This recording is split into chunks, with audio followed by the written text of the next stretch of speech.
นายกรัฐมนตรีพร้อมด้วยคณะจะเข้าร่วมกล่องประชุมเวทีปรึกษาหารือเศรษฐกิจตะวันออกครั้งที่ 10 ที่รัสเซียในวันที่ 3-6 กันยายน 2025 โดยตอบสนองตามการเสื้อเสริญในฐานะเป็นแขกกิตติมศักดิ์ของทานวลาดิเมียร์ปูตินประธานาธิบดีแห่งรัสเซียทานสอนไซศรีพันดอนนายกรัฐมนตรีแห่งสปป.ลาว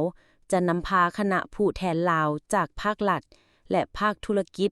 เดินทางเข้าร่วมกล่องประชุมเวทีปรึกษาหารือเศรษฐกิจตะวันออกครั้งที่ 10 The Eastern Economic Forum ภายใต้คำขวัญ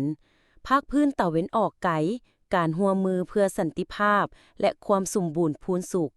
The Eastern Cooperation for Peace and Prosperity ซึ่งจะจัดขึ้นในระหว่างวันที่ 3-6 กันยายน 2025 ที่เมืองวลาดิวอสตก รัสเซีย จุดประสงค์หลักของกล่องประชุมดังกล่าวแม่นเพื่อเปิดเวทีให้แก่บรรดารัฐบาล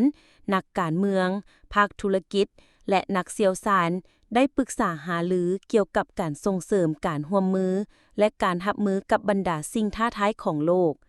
ในโอกาสดังกล่าวท่านนายกรัฐมนตรีแห่งสปป.ลาวจะได้ขึ้นกล่าวคำเห็นในกล่องประชุมภาคครบคณะร่วมกับท่านประธานาธิบดีวลาดิเมียร์ปูตินแห่งรัสเซียและร่วมกันสนทนาเกี่ยวกับปัญหาต่างๆนอกจากนั้นท่านนายกรัฐมนตรีแห่งสปป.ลาวยังจะได้เข้าร่วมและเป็นประธานกล่องประชุมเวทีปรึกษาหารือภาคธุรกิจระหว่างสปป.ลาวรัสเซีย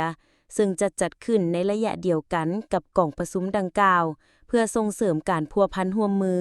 ระหว่างภาคธุรกิจของสองประเทศให้นับมือขยายตัวหลายขึ้นและคาดว่าจะมีผู้เข้าร่วมจากภาคธุรกิจของทั้งสองประเทศจำนวนหลาย